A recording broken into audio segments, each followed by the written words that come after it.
This is a supplemental lecture on naming organic compounds from Chapter 3, Section 11. Organic compounds are all composed of carbon and hydrogen, and sometimes we have other atoms in there like oxygen, nitrogen, phosphorus, and sulfur, amongst a few others.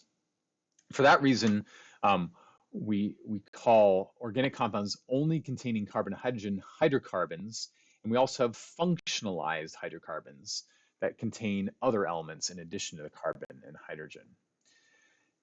Now, everything else, any other type of compound that doesn't contain carbon and hydrogen as the base of their structure, we call those inorganic compounds. And that's what we've been talking about previously in this chapter. So it's everything else is inorganic. When we're thinking about organic compounds, we are carbon-based life forms, right? That's why it's called organic. It's natural. Because when carbon bonds, it forms 4 covalent bonds. And this gives nature a great way to create these branching complex structures from which all life has been built, at least on Earth, that we know of. So, these 4 covalent bonds can actually have, we can have 4 single bonds, we can have 2 double bonds, we can have 1 triple bond and a single bond, etc., right? So the total number of bonds is going to be 4, although sometimes they're doubled or tripled up. We call all organic compounds that only have single bonds alkanes. And if there's containing double bonds between carbons, we call them alkenes. If they're containing triple bonds, we call them alkynes. And then there's a special class called aromatics or arenes, where they contain this alternating double single bond structure, which has a very important property, which we'll talk about when we get to bonding. But the classic example of this would be C6 benzene ring, so 6 carbons with the alternating double on single bonds. So if they're aromatic, the reason they get that name, by the way, is they tend to have a really perfumey smell to them. So benzene is in gasoline, and it gives it some of that pungent smell you smell. All the other things are called aliphatic. Aliphatic. So hydrocarbons containing only single bonds are called alkanes, and we have an example here. So this is ethane, and so I'll skip down to the bottom here. We have base names depending on the number of carbons. So if you have 2 carbons, then the prefix there is F. So ethane is an alkane. Ethene, sorry, is down here, and it has a double bond in it. Ethene, alkene. And ethine is has a triple bond. It's an alkyne. So we have that ending "ine" for anything with a triple bond, "ene" for anything with a double bond, and "ane" for anything with a single bond. And then we have this example I mentioned of benzene, where we have these alternating double and single bonds throughout the structure.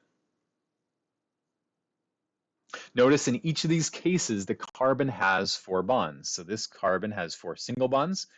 This one has a single bond and a double bond.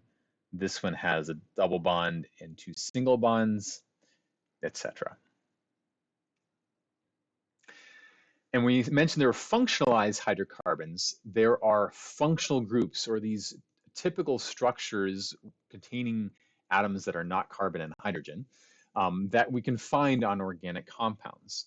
So alcohols will have an oxygen bonded to a hydrogen sticking off one of the carbons. So for example, we have ethanol, and there's the name on the end there. Ethanol, where we have this OH group, or oxygen-hydrogen group, attached to a carbon atom. Ethers have an oxygen stuck between 2 carbons, bonded between 2 carbons. So we have this example of diethyl ether, which was a really old school anesthetic that used to be used to knock people out. It also gives you a raging headache. And if you go on to take organic chemistry, I encourage you not to smell too much of it because it really does give you a really bad headache. Um, and we also have we have aldehydes where we give this last name, sorry, an ending of al, and that's with a double bonded oxygen to the carbon. And so here's an example of ethanol. Ketones, sorry, aldehyde also has that hydrogen on the end. So I forgot to circle that. So also the hydrogen on the end because ketones is where we have the double bonded oxygen to a carbon in the middle of a carbon chain. So here it's this carbon is attached to other carbons and it's right in the middle, so it has that double bonded oxygen. So methyl ethyl ketone is my favorite. It's fake banana smell. And then we also have acetone, which is the old school name for propanone, which is the more formal name, and it's what's used to remove fingernail polish. Carboxylic acids have a carbon at the end of a chain where there's a double bonded oxygen and an OH group. And so they're all over the place. Acetic acid is an example. So we have ic acid at the end, that's an ending, or vinegar. We have esters and amines as well.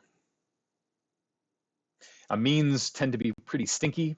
So ethylamine is the smell you get when the proteins in fish start to break down and it smells like rotten fish to us. So we're pretty sensitive to amine smells because, you know, rotting fish is not a good thing to eat. So I think we've become sensitized to that as a evolutionary survival technique.